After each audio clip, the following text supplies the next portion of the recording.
Olá pessoal, tudo bem com vocês? Essa é mais uma aula da nossa disciplina de Diagnóstico Clínico Laboratorial de Doenças Não Infecciosas e dando continuidade então ao diagnóstico clínico laboratorial de doenças autoimunes, hoje falaremos sobre o diagnóstico da artrite reumatoide. Então, como eu já comentei, a artrite reumatoide ela é uma doença que tem caráter autoimune e ela é definida como uma doença inflamatória, sistêmica e autoimune, caracterizada por evolução crônica e progressiva. Essa inflamação crônica e progressiva de caráter autoimune na artrite reumatoide, ela vai acometer principalmente a membrana sinovial articular, podendo levar inclusive à destruição da cartilagem e destruição óssea também, tanto em pequenas quanto em grandes articulações. Então, pessoal, a artrite reumatoide nada mais é que uma doença de caráter autoimune que vai ter como característica a inflamação crônica das nossas articulações, tá? Tanto de pequenas quanto de grandes articulações. Basicamente porque a artrite reumatoide ela causa uma sinovite, tá? Que é a inflamação ali da membrana sinovial. Então, para a gente entender melhor essa patogênese da artrite reumatoide, antes de eu falar dos aspectos imunológicos que levam ao surgimento da sinovite, a gente precisa lembrar um pouquinho as características das nossas articulações. Então, eu coloquei um exemplo aqui para vocês da composição das nossas articulações que são chamadas, são classificadas como sinoviais. As nossas articulações sinoviais, elas têm esse espaço, né, entre os ossos ali, é a característica a característica região, né, das nossas articulações. E aí nós temos nas articulações sinoviais uma membrana sinovial, certo? E em volta dessa membrana sinovial existem os ligamentos, né? E dentro da membrana sinovial nós temos o líquido sinovial. Esse líquido sinovial ele fica então ali preenchendo esse espaço, né, da nossa articulação ali. E a gente tem também uma parte, né, de cartilagem ali, propriamente dita, diretamente ligada ao osso, né, aos ossos. Esse líquido sinovial, o que tem nele? Esse líquido sinovial ele é composto por proteínas, né, a mais abundante é a albumina. Além de proteínas, tem eletrólitos e há também elementos celulares dentro desse líquido, né, como linfócitos, macrófagos, neutrófilos e as células sinoviais. E aí, pessoal, existe um padrão considerado normal, né, da quantidade desses linfócitos, macrófagos e neutrófilos que existem ali, tá bom? E aí, quando há um processo inflamatório, obviamente vai aumentar o número dessas células ali. Então, pessoal, como surge a artrite reumatoide? Ela é uma doença de caráter autoimune, né? Então vão ocorrer alterações autoimunes lá de perca de tolerância imunológica, que vai levar à sinovite, né? Que é a inflamação ali da membrana sinovial, que é crônica e progressiva, né? E depois vai levar, essa sinovite vai levar a danos teciduais, né? Que vão começar a comprometer a movimentação dessas articulações, né? E podem levar, inclusive, a destruição cartilaginosa e também a destruição óssea, né? Vai começar a haver absorção óssea também, nos casos mais graves, né? Com a evolução da doença, se ela não for bem controlada. Vamos ver então um pouquinho da patogênese da artrite reumatoide. Então, o que especificamente acontece nessas articulações que levam a sinovite, né? E, consequentemente, a lesão tecidual. A artrite reumatoide, então, como eu já comentei, ela é uma doença autoimune, né? Mas de onde vem, de onde vai surgir essa alteração que vai levar às falhas dos mecanismos de autotolerância, né? Que vão causar as alterações imunológicas. Primeiramente, existe uma predisposição genética, então existem pessoas que são geneticamente suscetíveis a desenvolver artrite reumatoide, tá? Existe uma relação bastante importante ali entre parentes de primeiro grau, né? Para o surgimento da artrite reumatoide. As mulheres também são as mais acometidas, né? E aí existe também a participação dos fatores ambientais, né? Esses fatores ambientais, eles vão incluir fatores hormonais, né? E eles incluem outros fatores também, né? Fatores externos. Um exemplo é o tabagismo. Então, tem sido proposto que as toxinas do cigarro, elas estão envolvidas num processo de citrulinação das proteínas. Então, as toxinas do cigarro podem induzir ali a colocação, a inserção do aminoácido citrulina em algumas proteínas. E a gente já vai ver que na artrite reumatoide há o desenvolvimento de autoanticorpos contra antígenos citrulinados, né? Então, existe aí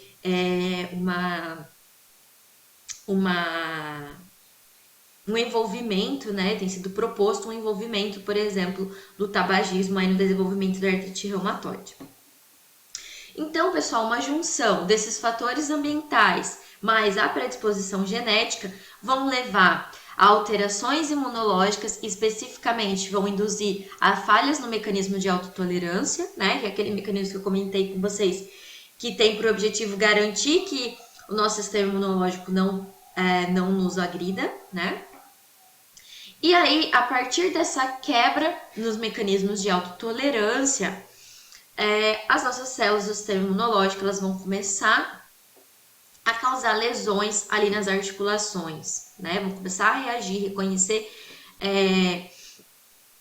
algumas estruturas ali nas articulações e vão induzir a danos e processos lesivos nas articulações.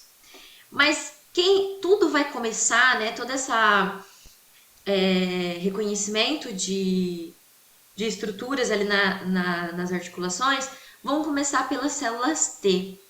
Então, tudo vai começar por quê? Células T, especificamente do tipo TCD4, com uma importante participação do subtipo TH1 e TH17, elas vão começar a reconhecer estruturas ali na articulação, como, por exemplo, antígenos citrulinados, né? Antígenos que vão ter resíduos de citrulina, e vão começar a reconhecer esses antígenos, vão se ativar e, na sequência, após serem ativadas, irão começar a estimular os linfócitos B, vão ativar também os linfócitos B, para que os linfócitos B comecem a produzir anticorpos contra estruturas próprias. Esses anticorpos vão ser anticorpos antipeptídeos citrulinados, então vão ser anticorpos contra antígenos citrulinados, tá? Tem sido descrito que esses anticorpos são os primeiros a serem produzidos na artrite reumatoide, né? E aí existe também a produção de um outro anticorpo, que é o chamado fator reumatoide. O fator reumatoide, ele é um anticorpo bem característico ali para o diagnóstico da artrite reumatoide, né? Porém, ele pode não estar presente em todos os pacientes com artrite reumatoide, né? Principalmente no início da doença. Então, nesse caso, pode ser utilizado também a pesquisa do anticorpo antipeptídeos citrulinados, tá? Mas voltando a falar do fator reumatoide, o fator reumatoide, o que ele é? Ele é um anticorpo da classe IgM que reconhece, olha só que coisa louca, que começa a reconhecer anticorpos IgG próprios, e se liga à porção FC desses nossos anticorpos da classe IgG. E aí forma-se ali um complexo imune, né, entre esse fator reumatoide e o anticorpo IgG, que ele reconhece como um antígeno, e essa ligação dos dois ali vai induzir também, vai estar diretamente relacionado à indução do processo inflamatório, ok? As células TCD4 também vão ativar macrófagos, né? Esses macrófagos vão produzir várias citocinas, vão estar ali envolvidos também no processo inflamatório, mas uma citocina importantíssima para a manutenção do processo inflamatório dos danos teciduais na artrite reumatoide vai ser a citocina TNF-alfa, que esses macrófagos vão começar a produzir quando ativados, né? Vão começar a produzir esse TNF-alfa ali nas articulações. Todas as citocinas, incluindo o TNF-alfa, como outras citocinas produzidas por células T, por linfócitos B, por outras células que estão ali, vão fazer a ativação de outras células, como por exemplo de fibroblastos, que vão ajudar a sustentar ainda mais a inflamação, vão produzir enzimas proteolíticas que vão causar mais dano ali à cartilagem. Vão ser ativados também em algumas situações, né, quando a doença for se agravando, vão ser ativados os osteoclastos, que nada mais são do que macrófagos lá nos nossos ossos, que vão ser responsáveis por fazer a reabsorção óssea e começar a causar ali a degradação dos ossos também nos estágios mais avançados da artrite reumatoide, né? Então, tudo isso, toda essa ação de células da imunidade, de fibroblastos, irão causar lesão tecidual lá na cartilagem, nas articulações. E aí tudo isso vai resultar no processo de sinovite, né? Onde a membrana sinovial ali da articulação vai se tornar inflamada, né? Consequentemente poderá haver destruição da cartilagem e depois destruição óssea também. Isso vai impactar diretamente na capacidade de movimentação das nossas articulações, que podem, inclusive, em algum momento se tornar totalmente rígidas, né? A pessoa não consegue mais fazer a movimentação das articulações. O acometimento vai ser tanto de grandes articulações quanto de pequenas articulações, né? Como articulações dos nossos dedos, por exemplo, que são pequenas articulações. Diagnóstico clínico e laboratorial da artrite reumatoide. Então, quais são os sinais e sintomas que esse paciente com artrite reumatoide tem? Ele vai ter, obviamente, inflamação das articulações, né? Isso gera dor articular. Essa inflamação pode, em algum momento, ficar inchada, se tornarem rígidas e a mobilidade se tornar limitada nessas articulações. Além disso, o paciente pode apresentar outros sintomas que são inespecíficos, como fraqueza e febre baixa. Estas são todas manifestações articulares, né? Que são as manifestações mais clássicas e mais comuns na artrite reumatoide. Mas alguns pacientes podem começar a desenvolver manifestações extraarticulares, né? Então, vão ser manifestações que vão aparecer em outras regiões, né? Que não tão somente as articulações, como por exemplo, os nódulos reumatoides, né? Eles não vão surgir em todos os pacientes, como eu comentei. 1/3 dos pacientes podem apresentar mais ou menos esses nódulos reumatoides. E eles são esses nódulos, essas tumefações teciduais ali extraarticulares, né? Um exemplo aqui no antebraço e também aqui no punho. A artrite reumatoide pode causar também a chamada vasculite reumatoide. O que é a vasculite, pessoal? A vasculite, ela é inflamação do tecido vascular, né? Inflamação da parede dos vasos sanguíneos, basicamente. Essa vasculite reumatoide pode acometer pode surgir em várias regiões corporais, né? Pode afetar qualquer órgão. Quando ela se apresenta, a vasculite for na forma cutânea, ela vai produzir lesões ali no leito ungueal, né? Nas unhas, ou ulcerações normalmente que vão surgir nos pés, né? E nas extremidades.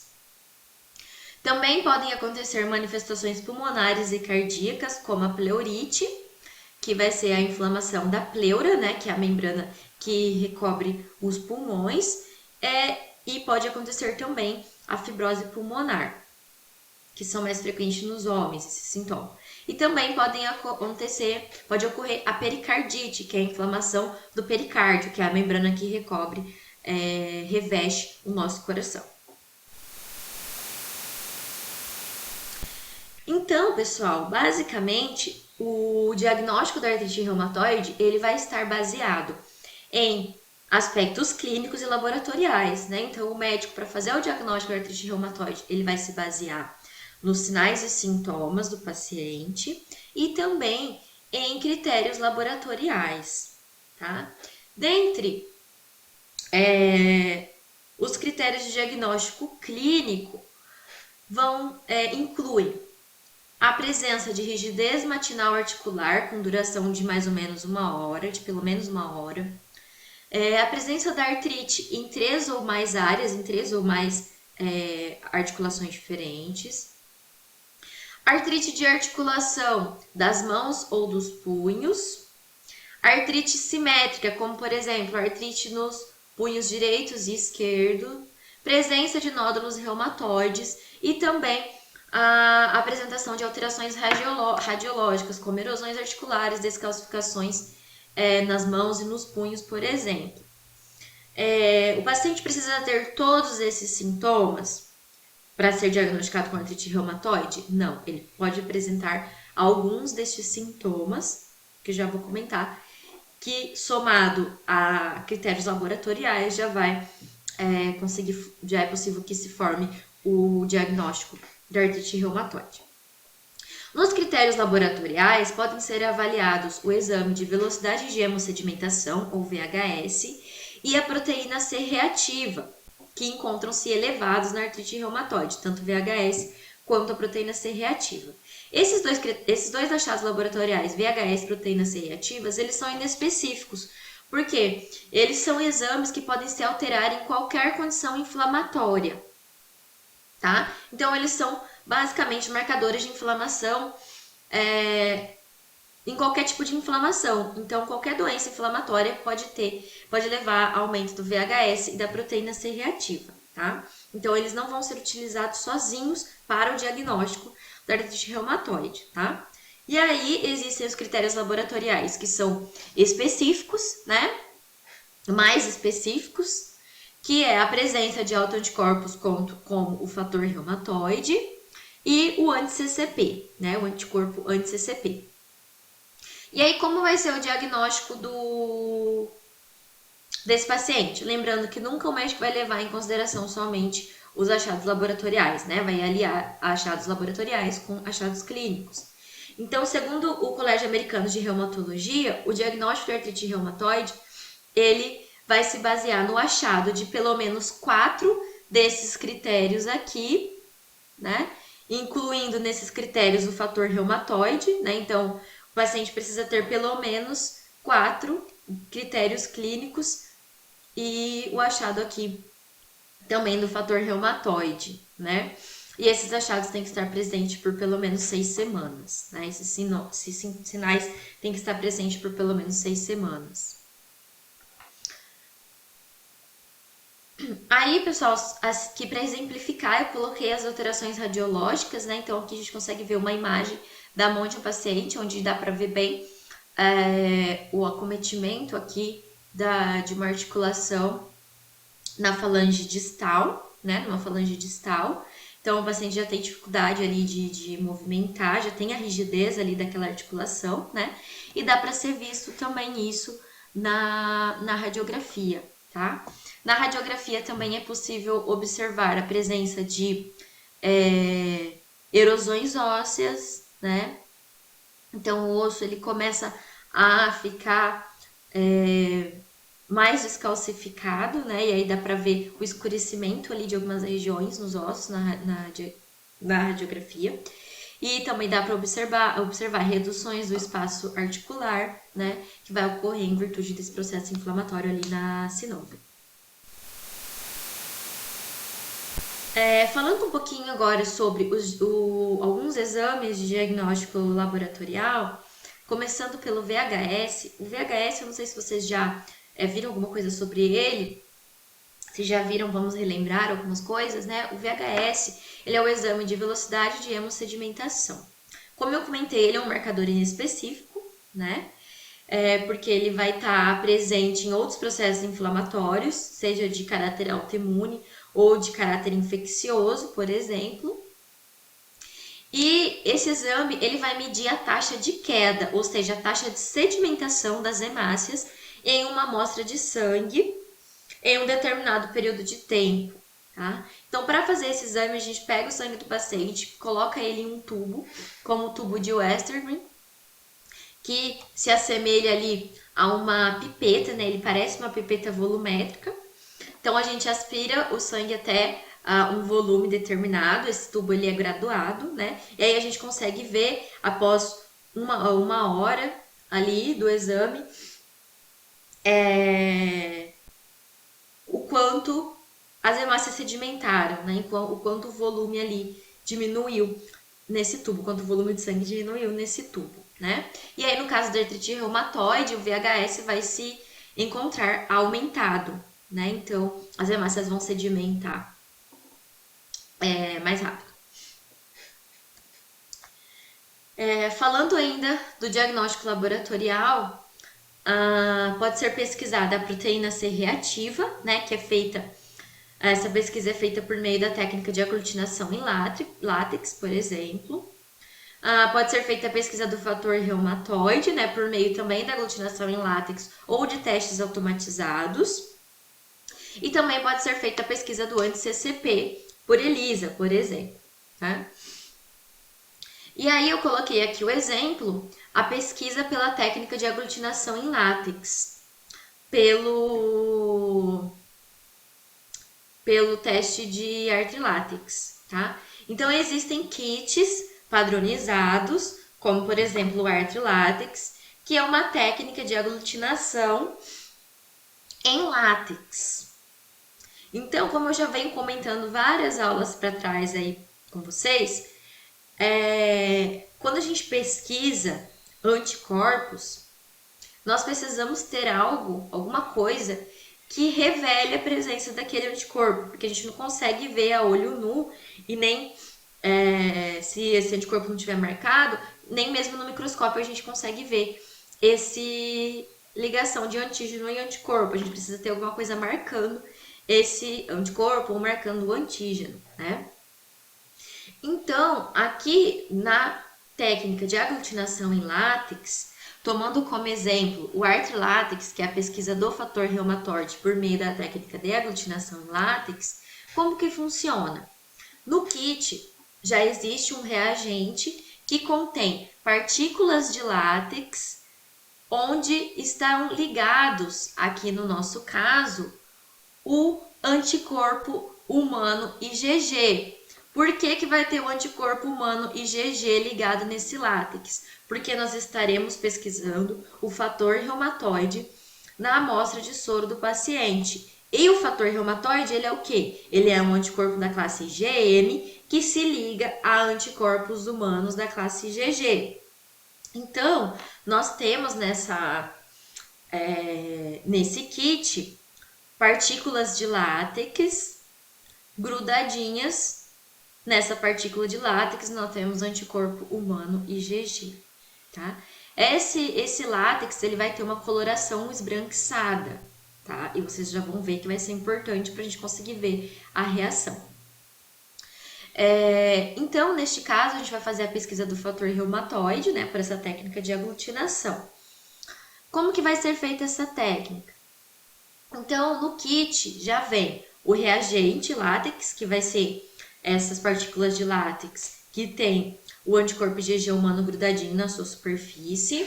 Vai vir um soro controle positivo, que sempre deve dar uma reação positiva para que a gente valide a técnica. E vem um soro controle negativo, que já é um padrão que sempre vai dar negativo para a gente poder validar a nossa técnica também. Vem também no kit essa plaquinha aqui, que tem esses pocinhos pretos, onde nós iremos colocar o reagente látex e iremos colocar o soro do paciente, tá? E também, né, em alguns pocinhos, a gente vai pôr o soro controle positivo e o soro controle negativo. E aí, como que nós iremos visualizar o resultado? Por meio da aglutinação das partículas de látex. Então, quando a amostra do paciente tiver o fator reumatoide, esse fator reumatoide vai se ligar na partícula de látex que contém o anticorpo IgG E aí essas partículas de látex, elas aglutinam, elas vão formar, como eu posso dizer, elas vão formar aglomerados, vão formar esses grânulozinhos aqui, que a gente consegue ver numa reação positiva. Então, quando a reação for positiva, a gente vai ver a formação de aglutinação, parece que forma como se fosse uma areinha ali no pocinho, né? Fica meio talhado, grosseiramente falando, o látex, tá? Quando a amostra for negativa, quando não tiver lá, né, o fator reumatoide na amostra do paciente, o látex vai continuar assim, homogêneo, né? Vai ficar bem homogêneozinho, a gente não vê a aglutinação, a gente não vê essa areinha, tá? E aí vai ter diferentes padrões de intensidade. Então aqui tem um positivo bem característico e aqui está positivo também. Não sei se vocês vão conseguir ver bem aqui na imagem, mas dá para ver que está diferente do negativo, né? Tem uma aglutinação mais leve ali, tá? E aí, para visualizar essa reação, a gente costuma ir movimentando, né, a plaquinha para conseguir ver bem se houve aglutinação ou não, né? Nas bordas, essa aglutinação fica mais evidente, tá? E aí, pessoal, só a título de curiosidade, aqui na aglutinação em látex, utiliza-se partículas de látex contendo o antígeno ali, né, para o anticorpo que a gente está pesquisando. Podem ser usados, ao invés da partícula de látex, hemácias, né, como hemácias de carneiro, hemácias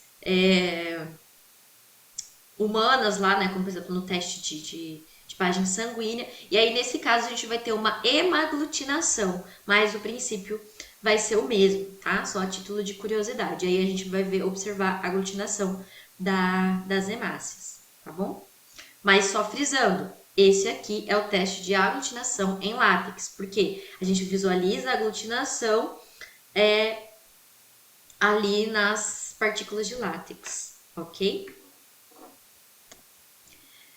Por hoje, pessoal, era isso que eu tinha para passar para vocês. Espero que tenham conseguido entender, tá? Estou à disposição para eventuais dúvidas. Um abraço e até a próxima!